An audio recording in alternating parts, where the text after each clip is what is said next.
বন্ধুরা আজকের ভিডিওতে আমরা দুটো বড় খবর নিয়ে আলোচনা করব, যাতে প্রথম খবর চীনের J-10 বিমানকে নিয়ে রয়েছে, যার গুরুত্বপূর্ণ তথ্য জাপান ভারতকে দেবে। আপনাদের বলি, পাকিস্তান চীনের কাছ থেকে J-10C বিমান পেয়ে গেছে আর এর পলি জাপান খুলে দিয়েছে। আর পরবর্তী খবর ভারত এবং আমেরিকাকে নিয়ে রয়েছে, যেখানে আমেরিকা ভারতের সঙ্গ যে কোনো সিচুয়েশনে দেওয়ার কথা দিয়েছে। আর এটা প্রচন্ড সারপ্রাইজিং, যেখানে ভারত রাশিয়ার দিকে ঝুঁকে রয়েছে। আর এক্ষেত্রে ভারত যখন আমেরিকার একটা কথাও শুনছে না, সেখানে আমেরিকার টপ অ্যাডমিরাল দ্বারা এই ধরনের বয়ান দেওয়া বড় ব্যাপার। এমনকি প্রয়োজন পড়লে হাতিয়ারের সাপ্লাই দেওয়ার কথাও তিনি বলেছেন। এই দুটো খবর নিয়ে আমরা বিস্তারিত আলোচনা করব। চলুন তাহলে এবার শুরু করা যাক। প্রথমে কথা বলি ভারত এবং জাপানকে নিয়ে। বন্ধুরা, ভারত এবং জাপানের সম্পর্ক খুবই তাৎপর্যপূর্ণ। এই দুই দেশই কোয়াডের অংশ, আর সব রকম ভাবে একে অপরের সহযোগিতা করার সমঝোতা হয়েছে এই দুই দেশের মাঝে। কিন্তু চীন জাপানকে প্রচন্ড বিরক্ত করে। ওদিকে অপরদিকে চীন নিজের J-10C বিমান পাকিস্তানকে সঁপে দিয়েছে। এই বিমান চলে আসার পর পাকিস্তান খুব তোড়জোড়ের সঙ্গে ঢোল বাজাচ্ছে। এটুকুই নয়, পাকিস্তান এটাও দাবি করছে যে তারা এটাকে তাদের সেনায় সামিল করে রাফায়েলের জবাব বার করে ফেলেছে। মানে পাকিস্তানের এটা দাবি সে চীনের এই ফালতু বিমানটা দিয়ে ভারতের রাফায়েলকে টক্কর দিতে পারবে। এটা চীনের ওই বিমানই যার ক্ষমতার ব্যাপারে জাপান এবং তাইওয়ানের মতো দেশগুলো খোলামেলা বলেছে। আর একভাবে পাকিস্তানের দাবির পুরো পোল খুলে দিয়েছে। জাপানের ন্যাশনাল ইনস্টিটিউট ফর ডিফেন্স স্টাডির রিপোর্টে বলা কিছু তথ্য এই সময়ে খুব চর্চায় রয়েছে, কারণ তারা 2 বছর আগে এই বিমানকে নিয়ে অনেক চমকে দেওয়ার মতো তথ্য প্রকাশ করেছিল। ওনাদের এই রিপোর্টে এটা বলা হয়েছে, এই বিমান নিয়ে যদি কোনো মিসাইল ফায়ার করা হয় তাহলে সেটা এই বিমানে অনেক সমস্যা তৈরি করতে পারে। আসলে এই বিমানে কমতি রয়েছে। যখন এর থেকে মিসাইল ফায়ার করা হয় তখন বিশাল জোরে ঝটকা অনুভূত হয়, যেই কারণে পাইলট তার কন্ট্রোল হারাতে পারে।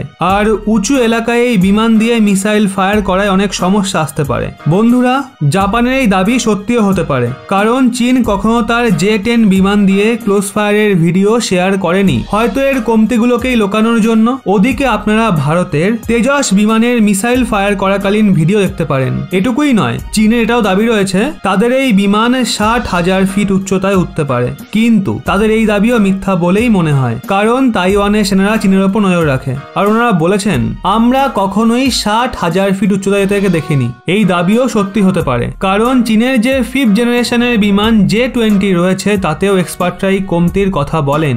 আর বলে এটা লাদাখের মতো পাহাড়ি এলাকায় ওড়ার জন্য দক্ষ নয়। এই কারণে J-20 কখনো ওখানে মোতায়েন হতে দেখা যায়নি। চীনের J-10 তাইওয়ানের রাডারে সর্বদাই থাকে। এক্ষেত্রে এই বিমানকে নিয়ে পাকিস্তান যেটা দাবি করছে সেটা মিথ্যা বলেই প্রমাণিত হচ্ছে। যদিও এই বিমানকে রাফায়েলের সমতুল্য বানাতে হলে এক্সপার্টদের মতে 3:1 এর ফরমেশন পাকিস্তানকে বানাতে হবে। মানে যদি একটা রাফায়েলের ওপর 3টে J-10 হামলা করে তাহলে এটা রাফায়েলের মোকাবিলা করতে পারবে। যদিও এই ব্যাপারে কোনো ডাউট নেই যে পাকিস্তানের অন্যান্য বিমানের থেকে এটা একটু উন্নত, কিন্তু এটাকে রাফায়েলের সমতুল্য বলে পাকিস্তান নিজেরই মজা উড়াচ্ছে। এমনকি তাদের নিজেদের সাংসদই এই নিয়ে প্রশ্ন তুলেছে।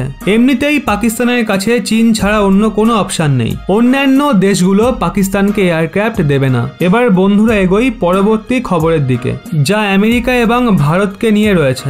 আপনারা স্ক্রিনে ইন্ডিয়া টুডের আর্টিকেল দেখতে পারেন, যাতে পরিষ্কার লেখা রয়েছে, will support India with equipment it needs along border with China. এটা অনেক বড় একটা স্টেটমেন্ট, কারণ এর আগে আমেরিকা থেকে এই খবর বেরিয়ে আসছিল কাতসা আইনের দরুন তারা ভারতের বিরুদ্ধে অ্যাকশন নেওয়ার মুডে রয়েছে। বাইডেন প্রশাসন এই নিয়ে বিচার করছিল, কারণ রাশিয়া ইউক্রেনের ওপর হামলা করে ফেলেছিল। ওদিকে ভারত ইউএনএ রাশিয়ার বিরোধিতা করতে স্পষ্ট অস্বীকার করেছিল।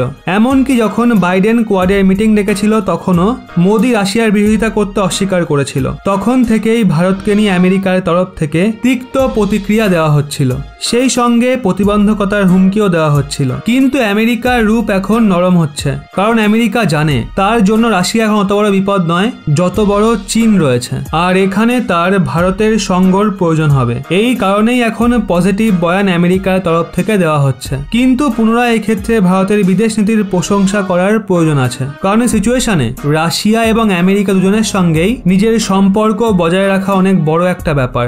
যদি আপনারাও মনে করেন ভারতের ডিপ্লোমেসি আগের তুলনায় অনেক উন্নত হয়েছে, তো কমেন্ট বক্সে অবশ্যই জানান।